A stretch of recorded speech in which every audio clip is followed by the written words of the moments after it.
Good evening, everyone, and welcome to another hour of Healthy Conclusions, where we try to give our listeners important information on nutrition, exercise, and holistic, alternative, and integrative medicine.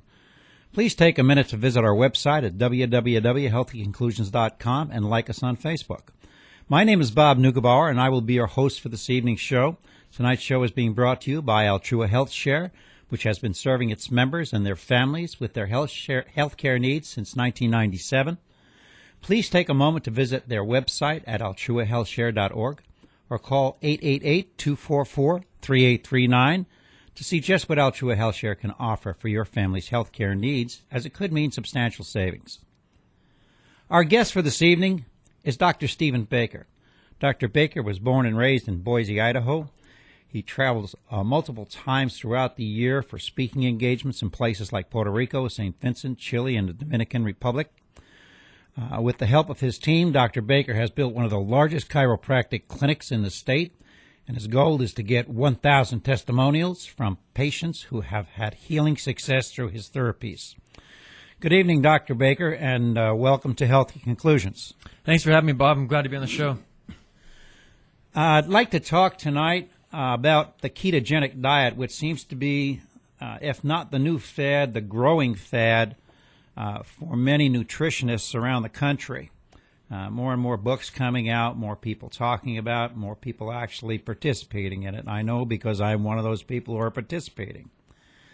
It has been said that nutrition can be the cure for many diseases that affect us, but lately there's been so much talk about this ketogenic diet. I wonder if you could explain to our audience just what that is. Yeah, definitely. One point that I love to make is that nutrition is ultimately a way to remove the interference from the body healing itself. And the body is always, there's no such thing as nutrition that heals. It's nutrition that helps to fix the cause of the problem. And so most of the time when the body's not healing like it's supposed to, in regards to nutrition, there's a deficiency or a toxicity. We've got too much of something or not enough of something. And the ketogenic diet is very simply, I mean, there's a lot of you listening that would maybe want to pull up the science and really get into the details, but ultimately we get our body to a point where our liver is producing ketones and our body's using ketone bodies for creating ATP or energy instead of glucose. And I would love to, at some point in the show, explain a very simple way to understand that. And I like to call it converting your body from a sugar burner into a fat burner. Why don't you try and do that now? I think it's important that people have a basis for the understanding of how ketogenesis or ketogenics work and how this diet works within your cells of your body. Okay. So remember, your body's extremely intelligent, and you have an amazing power in your body that not only is making your heart run, your lungs breathe, your food digest, everything's happening without you necessarily saying a word about it. And so that intelligence is not lazy, but it's extremely efficient. And it takes 9 calories per gram to burn 9 calories per gram to burn a gram of fat versus 4 calories per gram to burn a carbohydrate or sugar. So it is literally easier to burn sugar than it is to burn fat. And so if you continue to give your body a source of sugar, whether that's anything across the board, whether it's the things you know are sugar or the things you're not realizing turn into sugar, then ultimately your body's always going to be looking for the easy route, the efficient route. In order to get our body to convert over to what I call a fat burner, we have to starve it of its sugar source 100%, and that's where a nutrition plan like the ketogenic diet would come into play. And so it takes anywhere from 2 to 3 weeks for the average person of starving their body of sugars. And we'll go through exactly how much sugar, how much carbohydrates you would be limiting yourself to. But 2 to 3 weeks later, all of a sudden now your body is going, okay, wait, I have no more sugar. I need to convert the fat. And that's where we see our patients having a huge burst of energy, body fat melting off that they've never been able to get rid of before, regardless of how much they worked out or how much they starved themselves. So what you're talking about basically is a change in the fuel system for your body, very much like either you're going to run your car on gasoline or you're going to have an electric car. Yes. 2 different ways of running it. And the cleanest fuel, of course, is the electric fuel. Right. Okay. Can you tell us the consistency of a ketogenic diet in terms of the types of food one would be eating on a daily basis? You know, I went online this morning and I found a good website for you. It's if you just go on and Google keto diet, and it's one of the first ones that pops up. But ultimately, the thing I love about that website is it breaks out nearly every food, from simple vegetable, fruit, meat, everything else, and some different carbohydrates, stuff you'd eat. And what it does, it tells you exactly how many carbs are in it, how many grams of protein, and things like that. And so ultimately, the big idea is limit your carbohydrates down to a very, very small amount. And what most ketogenic practitioners are suggesting is 30 grams of carbohydrates or less per day. And you're adding more fat and an adequate amount of protein. A couple things that we want to be aware of, though, and some of these websites you'll come across, they're not talking about clean calories as opposed to just talking about whether it's fat, protein, or carbohydrates. And so we in the office use what's called the advanced plan, which is basically the ketogenic diet, except we make sure that it's extremely clean. So we're making sure that our red meat is grass-fed, grass-finished. We're making sure that our chickens don't have hormones or antibiotics. Same with the eggs. Making sure that the vegetables that need be are organic, so we don't have pesticides and things like that. So just because it fits in the box for some of these websites in this diet, be careful, because it doesn't necessarily mean it's super healthy for you. So you actually have to be careful what you're buying and what you're eating. Specifically, you want to be eating organic foods. You want to be using oils that are complementary to the diet, like medium chain triglycerides, like virgin olive oil, or or oil from macadamia nuts or avocados. Is that right? Yeah. When it comes to cooking, the two oils that we usually cook with are coconut oil or avocado oil, and then we love to use olive oil in our salad dressings and things like that. And then butter is great. People always hear that butter is a bad thing. Butter's great for you. But then only from grass-fed cows. Ideally, yes. And so the butter that I really like is called Kerrygold. It comes in a gold label with green writing. Big fan of that. The taste is great, and it's coming from cows that are pasture-raised. Well, when someone is in ketosis, what happens to their bodies in terms of what they are using for energy? Not just that it's changing from glucose to ketones, but what happens with that transfer, and how does it affect not just your body itself, but even your brain? I understand that the ketones, once your body starts using ketones as such a clean fuel, you get a much better clarity of mind. Yeah, and ketones are something that actually cross the blood-brain barrier. And when we talk about I'm going to bring in another topic that you asked me to check out, and that was where the ketogenic diet came from. And I think that the way it started and was evolved really comes back to the answer to the question you just asked me. And the ketogenic diet was founded way back in 1924 by a guy named Dr. Russell Wilder. And the diet was initially used and discovered as a highly effective treatment for epilepsy. And so when we talk about epilepsy, ultimately, that's for lack of better terms, or just to keep it simple, it's a short circuiting of the brain. And so fat is something that coats the brain, it coats the spinal cord, it coats the nerves, and every single cell in your body has what's called a phospholipid bilayer, meaning it's got a fat layer on the outside, there's just two layers of it. And so the communication from cell to cell is done essentially by a cell wall opening, another cell wall opening, and those two cells talking to each other.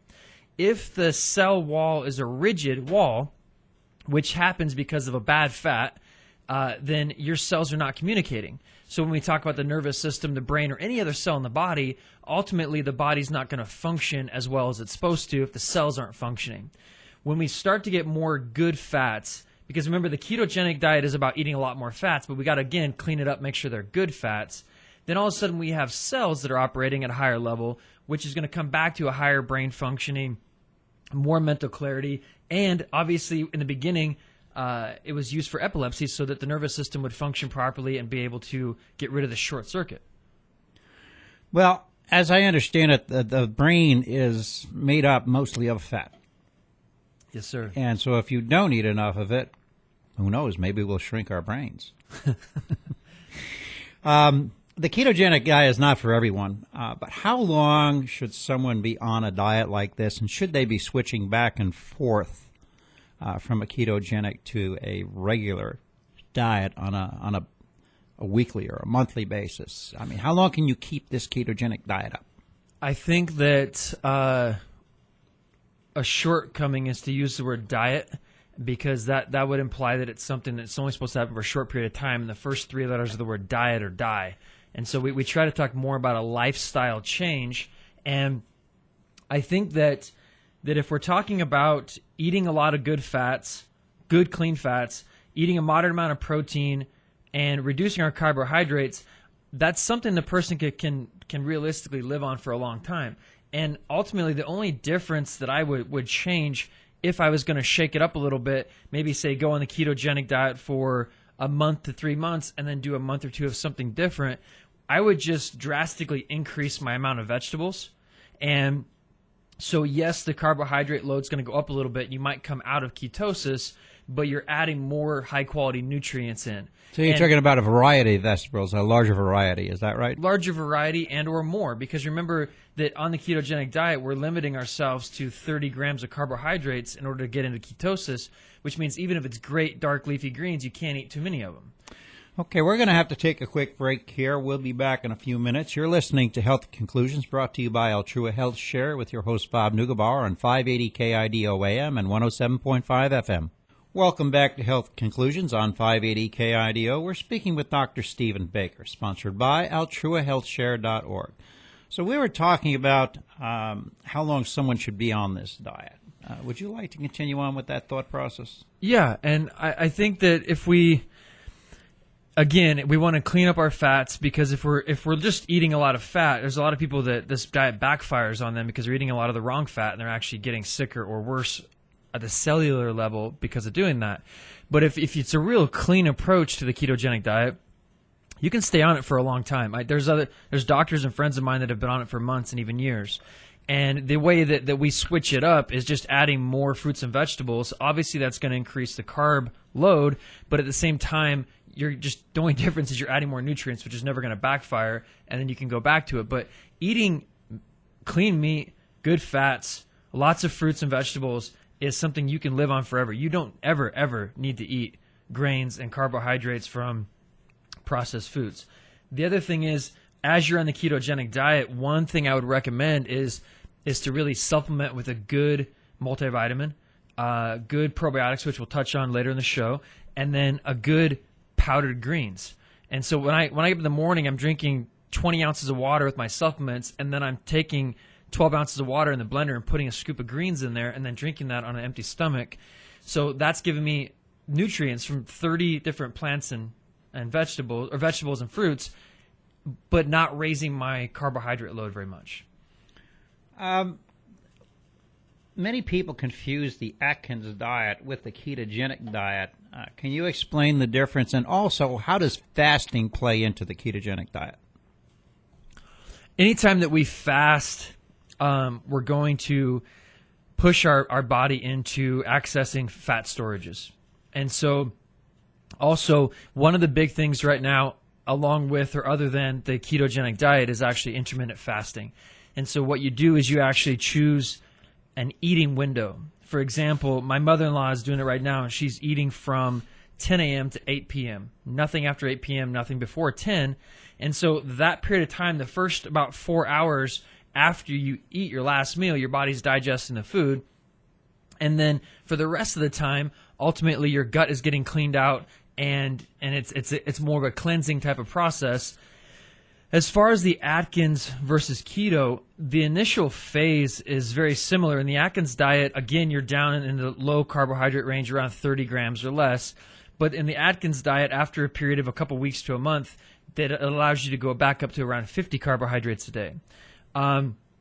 With the Atkins diet, it's an unlimited amount of fat and protein. Basically, the approach is very simple, where the ketogenic is a little more complicated because you're measuring things and you're looking at charts to make sure you're not going over a certain amount of protein, fat, or anything else. Whereas the Atkins says, eat as much fat as you want, as much protein as you want, just no carbs. Where the ketogenic diet is up to 70% fat, 20% protein, and only up to 30 grams of carbohydrates. Basically, the keto is more strict. And people always bag on the guy that started the Atkins diet because I believe he died of heart failure Yes. or a heart attack. And that ultimately is not because of the Atkins diet. I believe it's because he was not eating clean meat. And That's the question I was going to ask you. The Atkins does not require organic or grass-fed. Is that right? no, and I really don't think if you look at the ketogenic diet, maybe at its root, development, it was that. In 1924, you could probably eat any fruits and vegetables, and they were way Sure. cleaner than now. But I believe that the Atkins diet creator was eating the wrong meats. And so remember, when you eat red meat from a cow who's been eating grain and sugar make us inflamed just like the cow. And if you eat a cow that's got a lot of inflammation in the body, then you're getting a lot of inflammation. And this is a whole other topic we can go into sometime, but the root cause of heart disease is not too much cholesterol. It's too much inflammation. And so if we're eating foods, bad fats, essentially that can be in the meats, it can be in the oils like you talked about. If it comes out of a package or a window, it's probably got bad fat in it. And if you're eating too much of that, then you're creating more inflammation, which leads to higher cholesterol, leads to heart-related problems, and I would say that's most likely the reason why that man had a heart attack. There's been a lot of talk since Dr. Seyfried has kind of proclaimed cancer as a metabolic disease rather than a genetic disease. A lot of talk about the ketogenic diet and how it works to reduce the effects of cancer and works in coordination with chemotherapy. How does this process work? Can you explain that to the audience and how they use it nowadays? Yeah, and so first, when they look to try to figure out where cancer is, they do what's called a PET scan. And they do that PET scan, which is basically injecting a glucose solution into the body, and the cancer literally goes right to that area, and it's attracted there so that they can locate where the cancer is and how much is there. So that right there, if nothing else, tells me that cancer is attracted to sugar. And so on a very, very basic level, if we know that a cancer cell thrives on sugar and we begin to eliminate sugar from the environment, then we're taking away the main source of fuel for a cancer cell. And any cell in the world that doesn't have any fuel is not going to live for very long. Yes, and as I understand it, cancer cells can't use ketones for energy. No, they can't. And so I'm going to give you the best explanation I have for cancer in about 90 seconds, if that's okay. Go right ahead. Every single cell in your body is getting communication from the brain. Every single cell is supposed to be functioning and healing a proper way. Every cell needs oxygen. Every cell needs proper nerve supply from the brain. And every cell needs food, a fuel supply. Now, when you put your cells into an environment in which they're not supposed to live in, they have two choices. They either die or they adapt. So if you're constantly eating the wrong food, the stomach cells have to either adapt to what you've been giving them, the environment they're surrounded in, or they're going to die. And your body's always going to be in survival mode. So instead of dying, it's going to allow the cell to adapt, to live, and that adaptation is called cancer. A cancer cell is a cell that doesn't die. Every cell is supposed to die at 90 to 120 days and be replaced with a new cell. Once the cell adapts, it essentially, for lack of better terms, goes off the reservation. And when that cell's off the reservation, it's not listening to the command center anymore. So now you have a cell that doesn't need proper nerve supply, a cell that doesn't use ketones or other things like that, but only uses sugar for fuel, and a cell that enjoys an acidic environment and does not need oxygen to live. That's a cancer cell.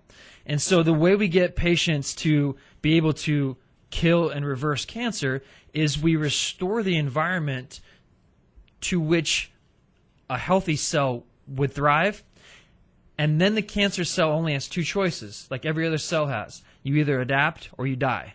And so it's either going to it's either going to have to turn back into a normal cell, we win, or it dies, we win. And so you're right, they don't live on ketones. They've been converted to a point where they can only use glucose and sugar. So if we eliminate sugar completely, then we're starving out the cell that's cancer. Which I guess is one of the reasons that some of these new therapies are working, particularly with brain cancer, because it does break the brain barrier with the ketones. I'd just like to get into this, some of this part here. A number of psychiatrists with an interest in nutrition and metabolism who prescribe ketogenic diets for their uniquely powerful healing properties of the brain. What effects does this diet actually have on the brain so positively that it helps? And they're saying not just epileptic people, but also those who have autistic tendencies, and even those that have other brain diseases that we haven't even thought about curing with this type of a diet. And again, I want to always come back to the fact that this diet is not necessarily what cures somebody. Their body is healing itself, and that's why they're cured. But the root cause, again, coming back to inflammation. And so children with autism, ADHD, all those children who've been studied, they have inflammation in their brain.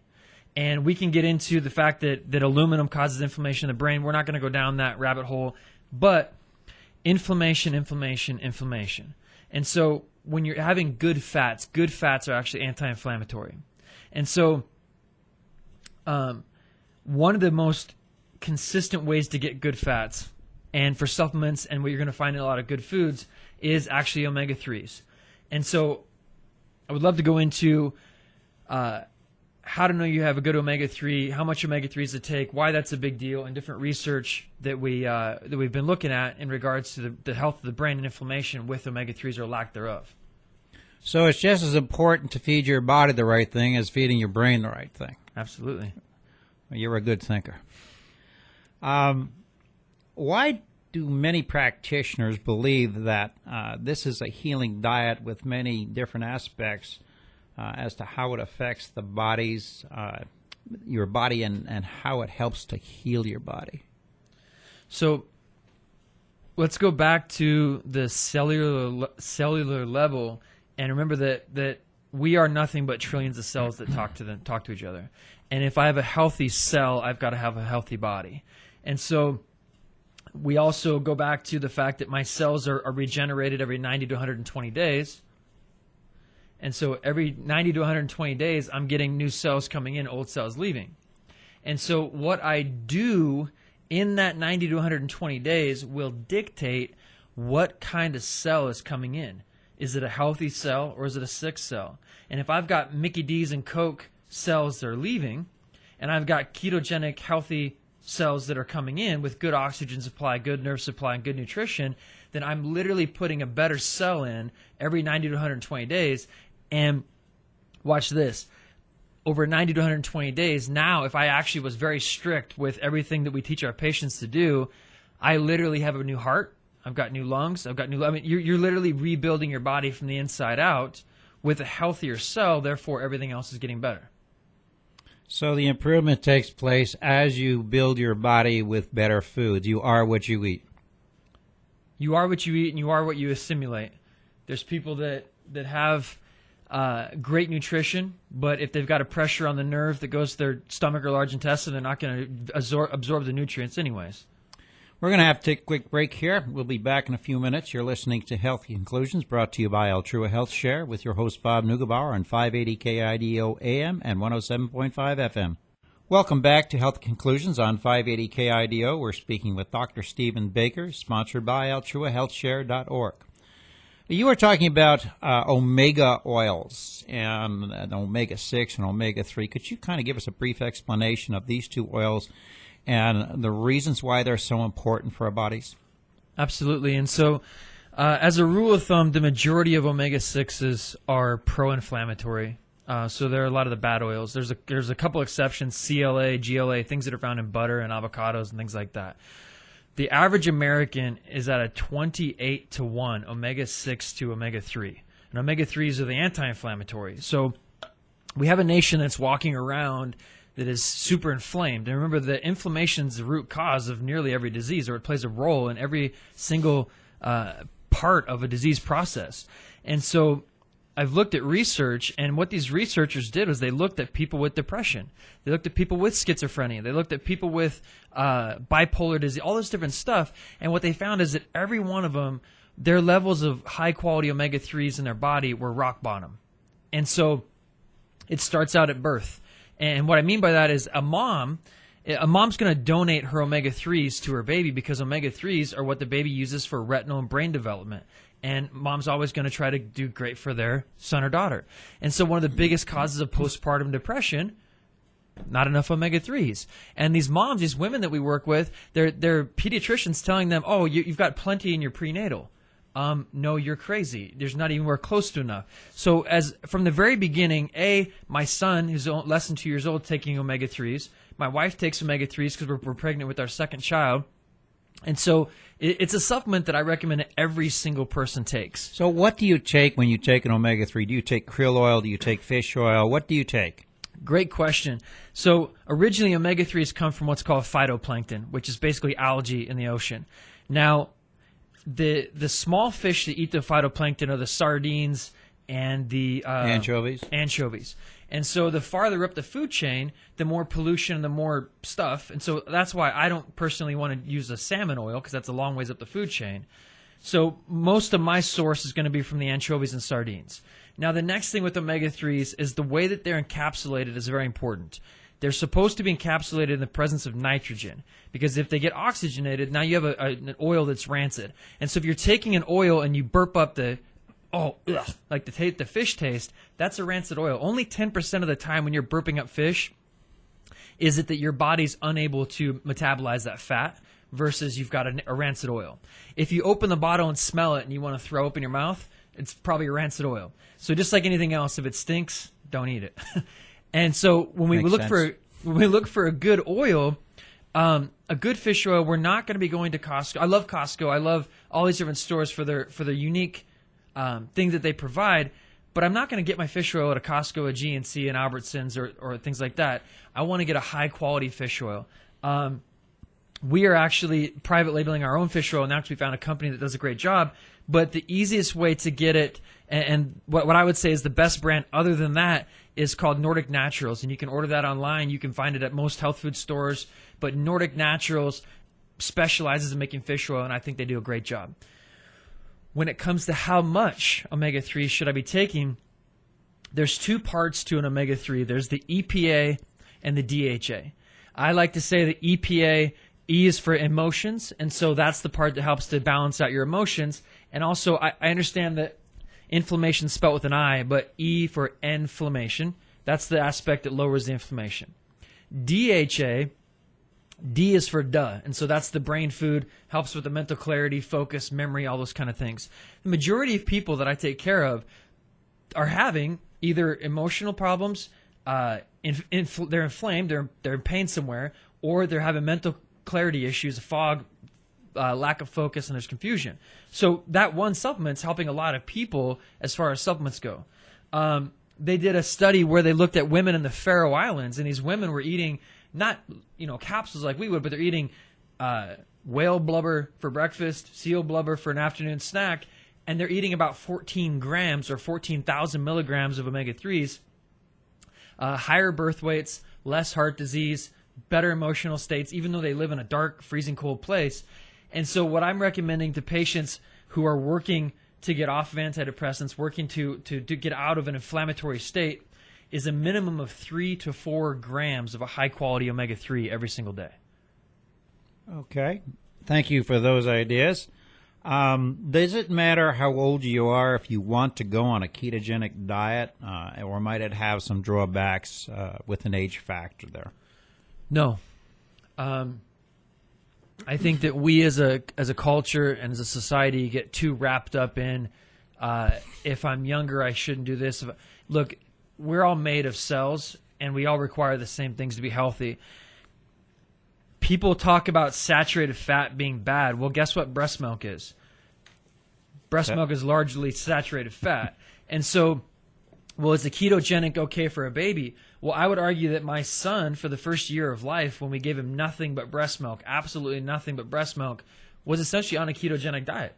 He was getting a lot of fat, protein, and getting some carbohydrates from my wife's diet. And so he was ketogenic for a year. He gained weight because he needed to, extremely intelligent, developed really well. And so I would say you could do it from day one all the way until you're older, because when you're older, how much more important is it that we're not having inflammation? How much more important is it that our cells are working properly, especially if they've been damaged or we've eaten poorly for the first, 50 or 60 years?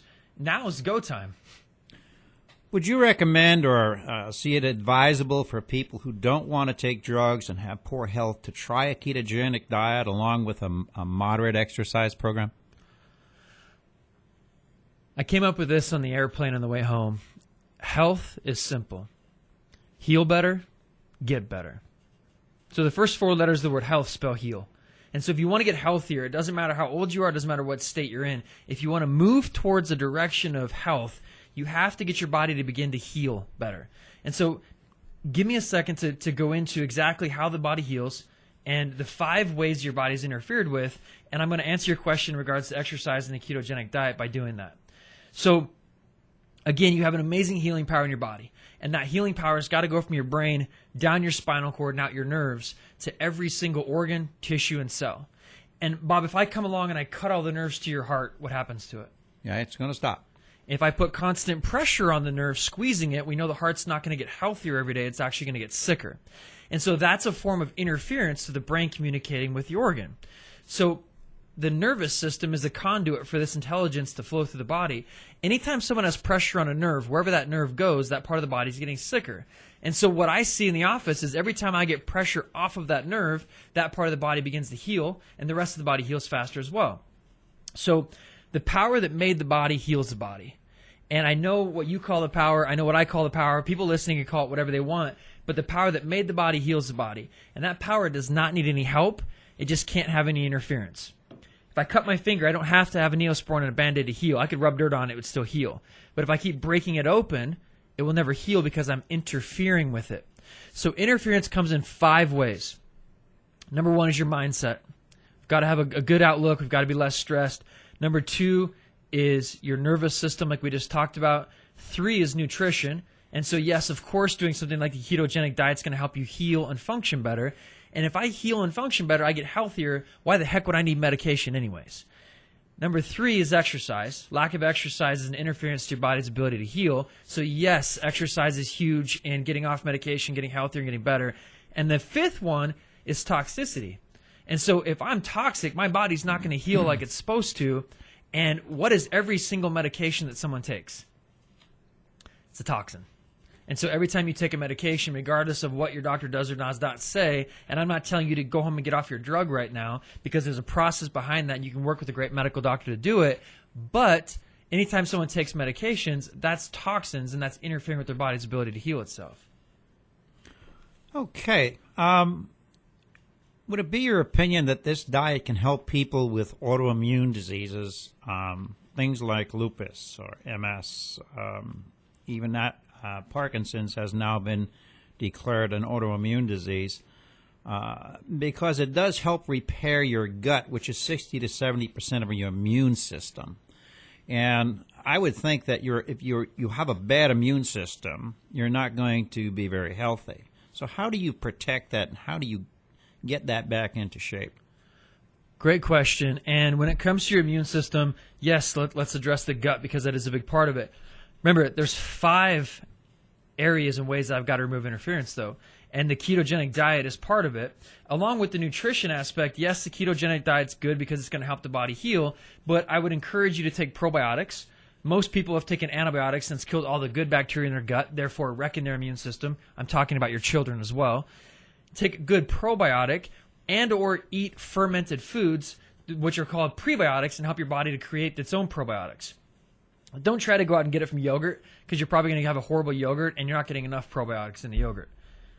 We're going to have to take a quick break here. Well, ooh, it's getting juicy. We're going to come back. We're going to have more of this. We take a quick break. We'll be back in a few minutes. You're listening to Health Conclusions, brought to you by Altrua Health Share, with your host Bob Neugebauer on 580 KIDO AM and 107.5 FM. Welcome back to Health Conclusions on 580 KIDO. We're speaking with Dr. Stephen Baker, sponsored by Altrua Health Share. We were talking about probiotics and the immune system. Could we continue on with that a little bit, Dr. Baker? Yeah, one of the things you mentioned was an autoimmune disease. And I just want to bring up the ridiculousness, the approach with medicine and autoimmune disease. hey, your immune system's not working properly, so we're going to give you a drug that's going to shut up or kill your immune system so you can be susceptible to everything else in the world. That to me doesn't make any sense, as opposed to creating a better immune system and getting it to work properly and not looking at it like it's a mistake, but realizing that the only reason why you'd have an autoimmune reaction is because you did something to change the environment and your body's adapting and reacting to that change. Think about this. GMO food. You eat GMO food, the body recognizes that as foreign because you're not designed to eat that. And whenever the body recognizes something as foreign, it triggers an immune response. So if you eat enough of that along the way, your immune system's ramped up and it's attacking your body. Now your doctor's going, oh, well, your immune system must be messed up versus what are you eating? And so, yes, the ketogenic diet, yes, fermented foods, yes, heal the gut, yes, get pressure off the nerves that go to your gut. If you have low back pain and you have a digestive problem, you need to start making that connection and realize that there is a very strong correlation there. So do you believe that if you get your immune system back into shape, you can actually hold a lot of these diseases, these autoimmune diseases, at bay, or even get to the point where you don't feel their effects anymore? I believe that in nearly every situation, someone can heal nearly completely. If the body needs two things to heal: no interference and time. And every single time we remove interference in one of those 5 areas and we give the body time, it will heal. It's just the way it's programmed. It's the way it works. But remember, what runs the immune system is the nervous system. And so we've got to first restore function to our nervous system with the good fats, with the adjustment, with everything else, and along will come a higher functioning immune system. You know, we have a terrible obesity problem in not just this country but the world, and where we have almost 36% of the people who are obese. And this is causing a huge problem with diabetes. How would the ketogenic diet affect somebody who is diabetic? Because I have seen some of the surveys. I know what the conclusions are, but how do you feel about it? Well, diabetes is created, period. And if you want to talk about you say, oh, well, type 1 diabetes, no, I'll bring that back to a vaccination. I'll bring that back to mom's nutrition. I'll bring it back to something that happened in utero. Type 2 diabetes used to be called adult onset diabetes. Now it's type 2 because so many kids have it. It is created, absolutely. And when something is created by a lifestyle, it can be reversed by a lifestyle. And so ketogenic diet is part of that lifestyle, which will absolutely help reverse disease. And along the way, if you're not putting sugar in anymore, how can your sugar levels in your body be too high? So why is it that doctors don't look more towards diet and they look more towards drugs? How much money can I make off of giving you a diet? As a medical doctor, I make nothing. As a pharmaceutical industry, I can't patent that. There's not billions of dollars in eating healthy. There's billions of dollars in poisoning you with drugs and making you dependent upon my drug. So you're saying this is based a function of money? Everything in healthcare is. Wow. Okay, that's an interesting way to look at it, and probably the better way to look at it, because you know we filter so many things through our lives when our health is concerned. A lot of us don't stop to think the reasons why we're getting fed the things we're getting fed, either from our doctors or from our government government or druggists. I'd like to talk a little bit about, would you say that going on this diet would be a healthy way to lose weight and also obtain a stronger immune system at the same time, so the two go hand in hand? Absolutely. And if we bring it back to converting your body from a sugar burner to a fat burner, I've seen patients, Mark and Sheila, husband and wife, came into the office. They went on what we call the advanced plan, which is, again, just a clean version of the ketogenic plan. And he lost 50 pounds and she lost 30 pounds in a period of about 60 days. And so massive weight loss is a possibility, but I would like you guys to look at it as a side effect of getting healthy and healing faster from the inside out. The side effect is losing weight. Don't look at it the other way around. But the problem is people are going to have to be willing to make that lifestyle change. Well, people have to make a lifestyle change regardless of what they want. Do you find a lot of resistance when people come into doing this and that they fail the first or second time? Well, people don't come to my office necessarily for a diet. They come for an entire lifestyle alteration. They come for crazy awesome results, and that's what we provide. But it is lifestyle related. And ultimately what I find is it's a matter of priorities. If it's a priority for you, if it's bad enough, if you care enough, if you've hit that point, you'll do whatever it takes. If you haven't, then you'll probably sit back and not do something about it. So you're a proponent of the ketogenic diet. Have you ever been on this diet yourself? And you do use it as a tool in your daily practice. Yes. Again, we call it the advanced plan. The only difference is we make sure that everything's completely clean, but it's essentially the same thing. I have never been on it for an extended period of time. I've gone on it for 2 or 3 weeks at a time, but I've never actually monitored whether I'm in ketosis or not. And if you guys want to get real serious about this, there is a way to monitor it. You can buy a glucose monitor. You simply prick your finger, put the blood on that thing, but instead of checking the glucose levels, that same type of monitor can check the ketones. But the cost is a lot more. No, they're fairly inexpensive. No, I'm talking about the tabs. They're like $4 a piece. Oh, I don't know how much the tabs are, but again, ultimately, if that's really your goal and you really want to keep track of it closely, then maybe you have to spend the $4 for the tabs, just so you know for sure.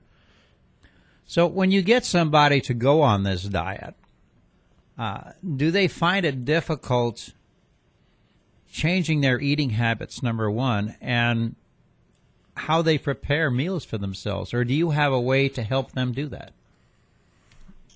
The first 2 weeks are the hardest. And I want to tell you right now that the first 2 to 3 weeks, you're going to hate it. You're going to have less energy. You're going to feel crappy, because ultimately, if you've been using cocaine for the last 20 to 60 years, and I tell you have to cut the cocaine right now cold turkey, you would not be real happy about that. Well, sugar is the same thing. It's a drug, and it's very addictive. So the first couple of weeks are not going to be a pleasant time, but once you break through that, you're going to notice a huge difference. As far as meal prep, just keep it simple, right? And maybe you don't run into it right now. For the next 2 weeks, anything that's packaged or comes out of a window or a restaurant that has a window, don't eat it, right? So let's just start simple. Fresh fiber first, nothing out of a package or a window. Once that's easy, then we can dial it in. I want to thank you very much for joining us this evening. I think this has been educational for a lot of our listeners, and it's something I've been wanting to do for quite some time. Maybe we can have you back again to talk in a little more depth on this ketogenic diet, because it is becoming so popular, and it's also something that is able to deal with mental health problems, which we have been seeing more and more of, particularly in the autistic arena. This is Bob Neugebauer signing off for Healthy Conclusions. We hope you will join us again at the same time next Sunday for another hour of informative talk about nutrition, exercise, and alternative medicine options, sponsored by AltruaHealthShare.org on 580 KIDO AM and 107.5 FM.